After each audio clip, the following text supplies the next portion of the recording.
खबर मोतिहारी से है, जहां पर विधानसभा में जन स्वराज के प्रत्याशी डॉक्टर अतुल कुमार ने मोतिहारी के नरसिंह बाबा मंदिर से जन समर्थकों के साथ एक रैली में अपना नामांकन दाखिल करने पहुंचे। मोतिहारी कलेक्ट्रेट से पर्चा भरा तो वहीं डॉक्टर अतुल कुमार ने कहा कि जीत तय है, जीत के बाद शिक्षा, स्वास्थ्य और चौमुखी विकास की नदियां बहूंगा, भ्रष्टाचार पर अंकुश लगेगा। हमारे सवालों पर पहले बीजेपी का दामन थामे थे, लेकिन बीजेपी विकास के नाम पर शून्य रहा, जिस कारण मैं बीजेपी को छोड़कर जनसुराज का दामन थामा हूँ। तो क्या बोलेंगे आप? मैं इस मौके पर जनता से बोलना चाहूँगी, एक गरीब की बेटी, अति पिछड़ा की बेटी, जो कानू जाति में है, जो हमेशा कानू जाति भूजा भूजने का काम किया, मैं उसी समाज की बेटी हूँ। जनता से अपील करूँगी कि मैं 15 वर्ष मैं केसरिया का सेवा की हूँ, 20 वर्षों से 25 वर्षों से मैं राजनीति में जनता के साथ हूँ। तो मैं अपील करूँगी कि आप लोग एक बार इस गरीब की बेटी को आप लोग मौका दें। राजद की महिला अध्यक्ष रही हैं, फिर भी क्या हुआ कि ऐसे देना पड़ा नामांकन? तो मुझे टिकट नहीं थी। क्या तो कहेंगे पार्टी क्या को? कहेंगे पार्टी के लिए? कुछ नहीं बोलूँगी, मैं स्वयं लड़ रही हूँ। मैं जनता से अपील करूँगी अपना वोट के लिए। क्या मुद्दा रहेगा आपका इस बार? मुद्दा बहुत सारी केसरिया में है। सबसे प्रथम केसरिया में जो रिंग बांध जो है, जिससे वहाँ हजारों एकड़ ज़मीन जो बर्बाद होती है, जनता लोग विस्थापित करते हैं, मैं सबसे प्रथम रिंग बांध के बांधवाने का काम करूँगी। और हर पंचायत में बोली हूँ कि हर पंचायत में एक नौजवान को मैं रोजगार देने का काम करूँगी। खासकर महिलाओं के उत्पीड़न पर मैं काफ़ी काम करूँगी। जो महिलाएं जो प्रताड़ित हो रही है, उस महिलाओं को। पार्टी के टिकट बंटवारे में कई तरह के आरोप भी लगे थे, केसरिया के अन्य दलों ने भी ऐसा बातचीत किया था। आपको मैं भी क्या किसी लगता बारे में कुछ नहीं बोल सकती हूँ, मैं केवल अपने बोलूँगी। मैं लड़ रही हूँ, जनता से अपील करूँगी, जनता मुझको वोट दी। है? ठीक। मोतिहारी विधानसभा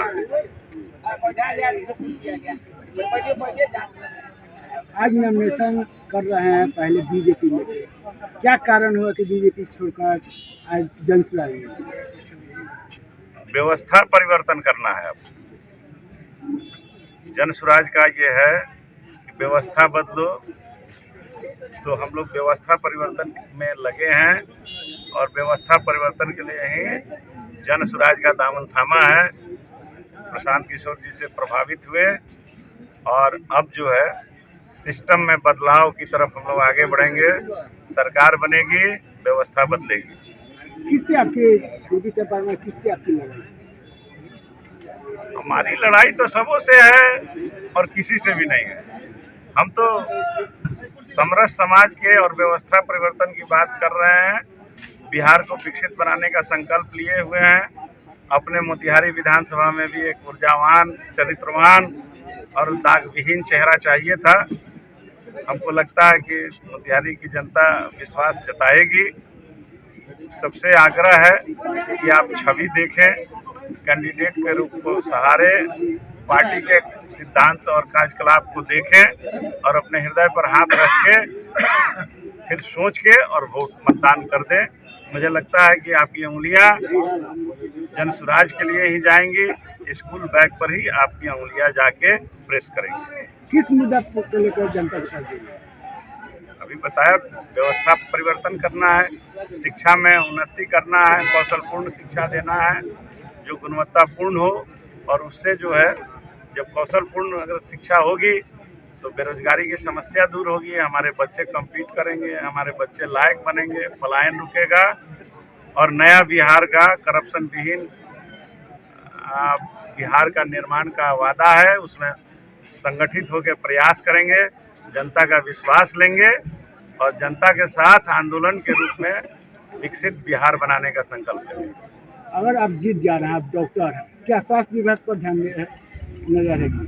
शिक्षा, स्वास्थ्य और यहाँ की जनता, सबों का ध्यान रखना है। एक जनता में ही सारी चीज समाहित है।